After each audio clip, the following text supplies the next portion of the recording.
Oi, gente, boa noite, tudo bem com vocês? Sumi um pouquinho, né? Esses dias aí de feriado do carnaval, acabou que viajamos e, enfim, não fiz os estudos aqui e hoje estamos de volta, né? Acabou que, né, li a palavra lá, mas não gravei os vídeos que eu tava no sítio.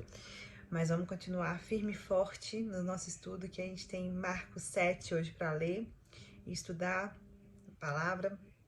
Vamos orar, que o Senhor possa nos conduzir nesse estudo de hoje, que Ele possa revelar algo novo para nós e que Ele sonde o nosso coração e que a palavra dEle, né, seja lâmpada para os nossos pés em todo o tempo. Ah, Deus, nós te entregamos, Senhor. Entregamos esse tempo de estudo da palavra, de mergulho na Tua palavra, Deus. Nós queremos mesmo mergulhar em Ti, queremos ser cheios do Senhor, queremos, Pai, cumprir os teus mandamentos, sermos obedientes à tua voz, à tua direção, Pai. Que a tua palavra possa, Pai, nos conduzir à tua vontade hoje. Que sejamos homens e mulheres segundo o teu coração, Deus. Que sejamos, Pai, verdadeiramente luz no mundo, sal na terra, ó Deus, e que a tua palavra esteja mesmo selada no nosso coração para que a gente não ande pela lei, mas que a gente cumpra cada um de seus mandamentos por amor ao Senhor e temor ao Senhor.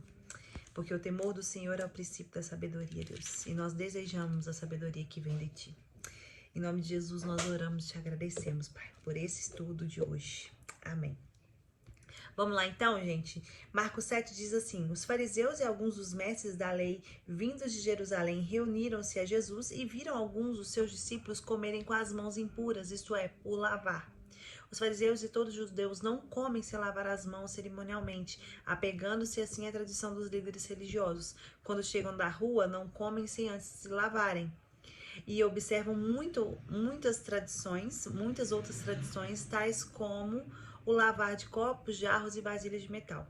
Enfim, isso que era uma tradição judaica. E eles estavam questionando porque os discípulos de Jesus não lavavam as mãos antes de comer. Então os fariseus e os mestres da lei perguntaram a Jesus: por que os seus discípulos não vivem de acordo com as tradições dos líderes religiosos em vez de comerem o alimento com as mãos impuras? Ele respondeu: bem profetizou Isaías acerca de vocês, hipócritas. Jesus, ele não poupava esse povo. Como está escrito: este povo me honra com os lábios, mas seu coração está longe de mim. Em vão me adoram, seus ensinamentos não passam de regras ensinadas por homens. Vocês negligenciam os mandamentos de Deus e se apegam às tradições dos homens. Aqui é interessante ver que Jesus estava dizendo para eles: vocês estão tão apegados a pequenas regrinhas de comportamento, de vestes, de lava a mão, não lava a mão, mas o que é para fazer de verdade, que é obedecer os mandamentos de Deus, vocês não fazem. O básico vocês não fazem. E estão apegados a coisas tão insignificantes perto daquilo que Deus já mandou vocês fazerem, né? Então me honram com os lábios, mas seu coração está longe de mim. Ou seja, falam que adoram o Senhor, falam que amam o Senhor, falam que são obedientes à vontade de Deus, mas eles são obedientes à lei, né? Regras ensinadas por homens, ou seja, não foi aquilo que Deus estabeleceu, mas o que os homens estabeleceram. Então, e disse-lhes: vocês estão sempre encontrando uma boa maneira de pôr de lado os mandamentos de Deus, a fim de obedecer às suas tradições. Ou seja, eles colocavam as tradições deles como algo mais importante do que os mandamentos de Deus. E isso, gente, é importante a gente entender que nós temos que obedecer os mandamentos do Senhor. Cuidado muito com religiosidade, regras que estão sendo impostas por homens, mas quando a gente vai olhar à luz da Bíblia, essas regras não são impostas, porque o mandamento de Deus é um só, né? A palavra de Deus é aquilo que Deus manda que nós façamos, e muitas vezes estamos obedecendo as regras estabelecidas por homens, né? E o que Deus diz? Então, todas as vezes que a gente se pegar em algum contexto, a gente pergunta para Deus: Deus, o que o Senhor pensa disso? O que o Senhor quer de mim neste determinado assunto? Então temos que tomar cuidado que muitas vezes a religiosidade, né? A religião é maravilhosa porque é religar, né? Religião diz que o significado de religião é religar o homem a Deus.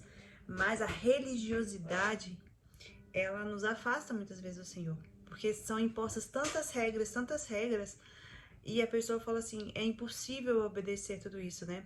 Não teve um só homem que obedeceu toda a lei, apenas Jesus. Porque era impossível, muitas regras, mas na verdade que nem Deus estava impondo isso ao povo, né?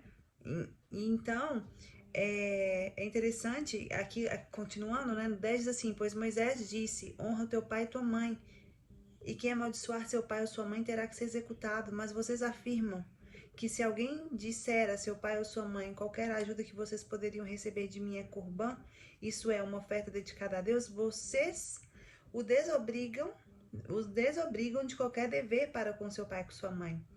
Ou seja, tem coisas, né, que eles faziam que iam contra a palavra de Deus. Assim vocês anulam a palavra de Deus por meio da tradição que vocês mesmos transmitiram. E vocês fazem muitas coisas como essa. Então, cuidado.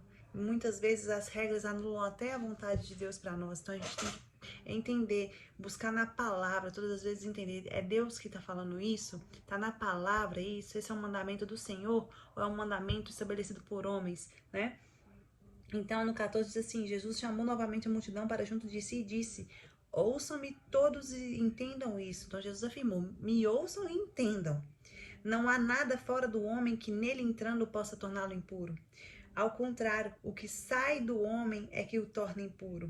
Então, aqui é interessante entender que Jesus novamente está rebatendo, né, a tradição judaica, que eles falavam que tinham coisas que comiam, que tornavam o homem impuro. Jesus está dizendo assim, não tem nada fora do homem que vai tornar ele impuro. Se ele comer, vai tornar ele impuro. Mas o que sai de dentro dele. Ou seja, vocês estão preocupados em coisas que vocês comem que pode tornar impuro vocês, mas vocês por dentro já são impuros, porque seus pensamentos são impuros, o seu comportamento é impuro. Então, tipo assim, vocês são podres por dentro. Então, o que sai de você é que te torna impuro, né? Então, não preocupar às vezes com coisas de tradição, mas preocupar com o seu interior. Jesus estava buscando assim, olha para dentro de você. Olha para quem você é, olha para os pecados que você tem cometido. Você é muito mais impuro do que as coisas que você diz que te tornam impuro. Se alguém tem ouvidos para ouvir, ouça. Isso é muito forte, né? Então, Jesus está aqui, ó, sonda seu coração. Olhe para dentro de você e vê o que você tem feito, o que você tem pensado. Será que não é isso que está te tornando impuro? Então, muitas vezes a pessoa pensa assim, ai, aconteceu isso, me levou a pecar. Mas a própria palavra diz que nós somos tentados pelas próprias concupiscências da nossa carne, ou seja, o desejo já está em nós, ou seja, a impureza já existe dentro de nós. Então, às vezes caímos em pecados que a culpa não é do exterior ou do outro, a culpa é nossa, porque nós somos fracos e dentro de nós existe impureza, né? Então, isso é uma autorresponsabilidade. Jesus está nos chamando para examinar a nós mesmos. Então, no 17 diz assim, depois de deixar a multidão e entrar em casa, os discípulos lhe pediram a explicação da parábola. Então, Jesus vira para eles e diz assim, será que vocês também não conseguem entender? Perguntou-lhes Jesus, não percebem que nada que entra no homem pode torná-lo impuro? Porque não entra em seu coração, mas no seu estômago, sendo depois eliminado. Ao dizer isso, Jesus declarou puros todos os alimentos, né? Porque aquilo que eu falei, tinha coisas que eles falavam que não podiam comer, que era impuro e tornava o homem impuro. O que Jesus estava dizendo é que a impureza não vem do comer. A impureza vem do coração, dos pensamentos, do comportamento, do caráter do homem, né? Então não tinha nada a ver pureza física mesmo, né? E aqui Jesus declarou que todos os alimentos eram puros.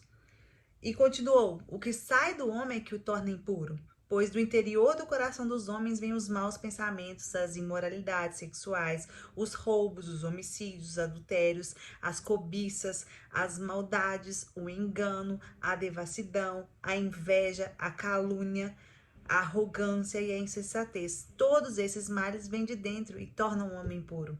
Ou seja, está dentro de nós. Essas mazelas da nossa alma tá dentro do nosso interior, do nosso coração.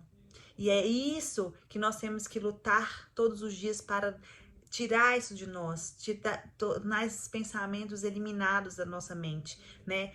Às vezes pode vir esses pensamentos, né, de maldade, de engano, de inveja, de calúnia, mas o que nós temos que pensar? Peraí, eu sou uma nova criatura em Cristo. Declarar que os pensamentos de Cristo estejam na nossa mente, para que a gente não pense isso. Então, toda vez que, se isso vier na nossa mente, nós temos que refutar esses pensamentos e não aceitar que eles venham até nós na hora já falar assim, eu não aceito esses pensamentos, e declarar a mente de Cristo sobre a sua mente, declarar os pensamentos de Cristo sobre os seus pensamentos, e para que Deus mude mesmo o nosso caráter, os nossos comportamentos, os nossos vícios, as nossas maldades, as nossas mazelas. Isso nós todos os dias, gente, somos purificados, todos os dias nós somos santificados pelo Espírito Santo, que Ele trabalha em nós e vai mudando o nosso caráter mesmo, mudando quem nós somos, mudando, né, tudo de nós que não provém do Senhor. Então isso, a gente tem que fazer um pedido todos os dias para o Senhor, para que sejamos transformados pelo Espírito Santo. Então, a gente continuando aqui, no 24 diz assim, Jesus saiu daquele lugar e foi para os arredores de Tiro e de Sidom. Entrou numa casa e não queria que ninguém o soubesse. Contudo, não conseguiu manter em segredo a sua presença. Onde Jesus ia, gente, as pessoas iam atrás, não tinham como mais ele se esconder, né? Porque a fama de Jesus foi passando, as pessoas foram contando umas para as outras o que ele estava fazendo. E aí, de fato, logo que ouviu falar dele, certa mulher, cuja filha estava com um espírito imundo, veio e lançou-se aos seus pés. A mulher era grega, Ciro-fenícia, de origem, e rogava a Jesus que expulsasse da sua filha o demônio. Ele lhe disse, deixe que primeiro os filhos comam até se fartar, pois não é correto tirar o pão dos filhos e lançá-los aos cachorrinhos. E ela disse assim, sim, Senhor, mas até os cachorrinhos debaixo da mesa comem das migalhas das crianças. Então, ele lhe disse, por causa dessa resposta pode ir, o demônio já saiu da sua filha. E ela foi para casa e encontrou a filha deitada na cama, o demônio já deixara. Essa parte é interessante, quando Jesus diz que não é correto, né, tirar dos filhos o pão para lançar os cachorrinhos, então desde que os filhos se fartam. Ele estava falando aqui sobre a questão do povo, né, judeu ali, receber tudo aquilo que ele tinha para dar, e depois os gentios, porque Jesus veio para os judeus, mas os judeus não receberam. Então, ele fala, né, que Jesus veio para os judeus, e aí, eu me perdi aqui que a Manuela acordou, gente, tive que parar o vídeo. E ele fala que não é correto tirar, né, dos filhos para dar para os cachorrinhos. E ela disse assim, até os cachorros comem debaixo da mesa as migalhas que caem das crianças. Ela falou assim, o que ela estava dizendo é, Senhor, se você me der um pouquinho, a migalha, eu sei que eu posso comer e eu sei que eu vou receber o milagre que o Senhor tem para mim. Então ele disse, por causa dessa resposta você pode ir. Ou seja, porque ela creu. Ela disse que assim, o pouco que Jesus tinha para ela era suficiente. Ela demonstrou uma fé como poucos na Bíblia, né? Então Jesus fez o milagre que ela precisava. E no 31 diz assim, a seguir Jesus saiu dos arredores de Tiro e atravessou o Sidom até o mar da Galileia e a região de Decápolis. Ali algumas pessoas lhe trouxeram um homem que era surdo e mal podia falar, suplicando que lhe impusesse as mãos. Depois de levá-lo à parte, longe da multidão, Jesus colocou os dedos nos ouvidos dele. Ou seja, esse milagre Jesus não fez na frente de todo mundo. Colocou os dedos no ouvido dele. Em seguida, cuspiu e tocou na língua do homem. Então voltou os olhos para o céu e com profundos suspiros disse-lhe, Efatá, que significa abra-se. Com isso, os ouvidos do homem se abriram, sua língua ficou livre e ele começou a falar corretamente. Jesus ordenou-lhe que não contasse a ninguém, contudo, quanto mais ele os proibia, mais eles falavam.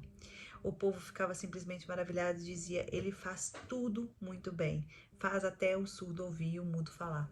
Esse milagre é um dos poucos que a gente tem na Bíblia que Jesus fez em particular, né? Alguns ele fazia na frente de todo mundo, outros ele preferia fazer para que as outras pessoas não soubessem disso. Mas esse é tão interessante que o homem não ouvia nem falava. E ao tocar nos ouvidos dele, Jesus abriu, falou efatá, abra-se, ou seja, abriu os ouvidos dele.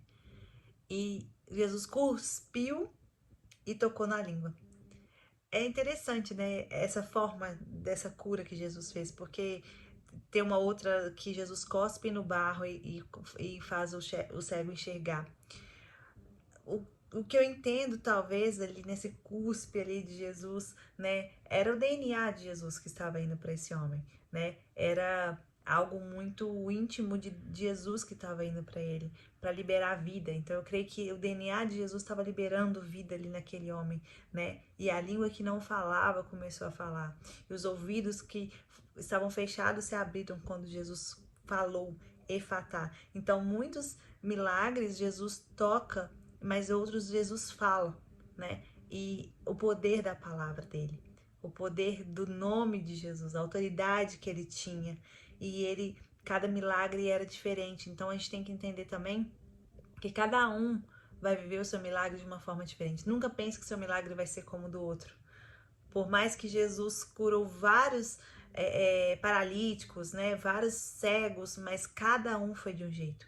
Então a gente não precisa de olhar para o outro e falar assim: Jesus, faça na minha vida como fez do outro.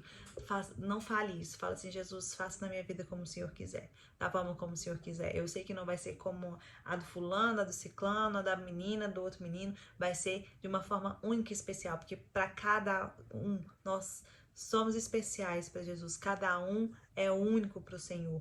Então, não queira que seu milagre seja como o do outro. Queira que seja único, como Jesus te enxerga, como único para Ele. É isso. Amém? Que Jesus te abençoe, que o Espírito Santo ele possa mesmo nos purificar todos os dias, tirar as mazelas do nosso coração, que o que nos torna impuro seja tocado por Ele nesse dia, para que todos os dias nós sejamos aperfeiçoados pelo Espírito Santo, que é aquele que nos capacita, que a graça capacitadora nos ajuda a vencer as nossas fraquezas, as nossas mazelas, para nos tornarmos parecidos com Jesus.